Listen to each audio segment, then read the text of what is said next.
বন্ধুরা, আজকে তোমাদের সাথে কাঁচকলার পকোড়া শেয়ার করব। অনেক সময় এমন হয় ঘরে কাঁচকলা পড়ে থাকে, সেগুলো কি করব ঠিক বুঝে উঠতে পারি না। এরকম অবস্থা হলে এই কাঁচকলাগুলো পকোড়া করে দিতে পারো। এগুলো না বললে কেউ ধরতেই পারবে না যে কাঁচকলা দিয়ে এই পকোড়াগুলো তৈরি। তো চলো রেসিপিটা শুরু করা যাক। পকোড়া বানানোর জন্য একটি আলু আর 3টে কাঁচকলা একসাথে সেদ্ধ বসিয়েছিলাম একটু সামান্য নুন দিয়ে। সেদ্ধ হওয়ার পর সঙ্গে সঙ্গে জল থেকে তুলে নিয়েছি, নাহলে জলের মধ্যে চুবিয়ে রাখলে একটা জলীয় একটা ভাব চলে আসে এই কাঁচকলার মধ্যে। তো সেই জন্য সঙ্গে সঙ্গে সেদ্ধ হওয়ার পর তুলে নিতে হবে। আর খোসা থেকে আমি কাঁচকলাটা আলাদা করে নিচ্ছি। এই কাঁচকলার খোসাও কিন্তু বাটা খাওয়া যায়।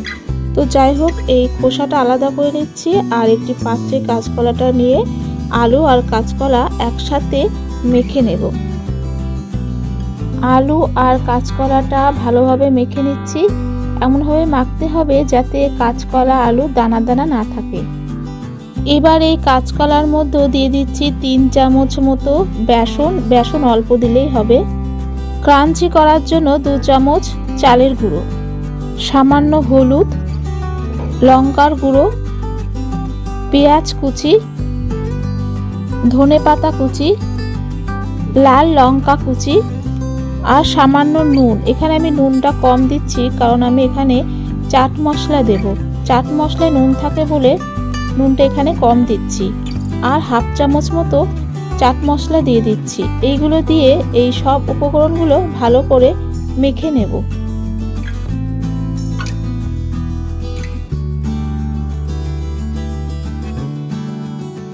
তেলটা গরম হয়ে গেছে। এবার এই কাঁচকলাগুলো পকোড়ার শেপে ভেজে নেব মিডিয়াম আঁচ করে। এক পিঠ ভাজা হয়ে গেলে আর এক পিঠ উল্টে পাল্টে নেব। দেখো লাল করে ভাজা হয়ে গেছে। এবার এগুলো ভালো করে তেল ছড়িয়ে তুলে নেব।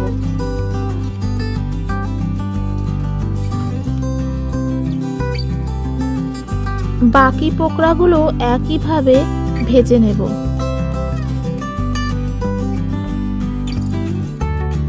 বন্ধুরা, বাড়িতে কাঁচকলা পড়ে থাকলে এইভাবে পকোড়া করে দিতে পারো। যেসব বাচ্চারা কাঁচকলা খেতে চায় না তারাও কিন্তু চেয়ে খাবে। ভিডিওটি ভালো লাগলে অবশ্যই একটি লাইক, শেয়ার আর সাবস্ক্রাইব করার অনুরোধ রইল। ধন্যবাদ।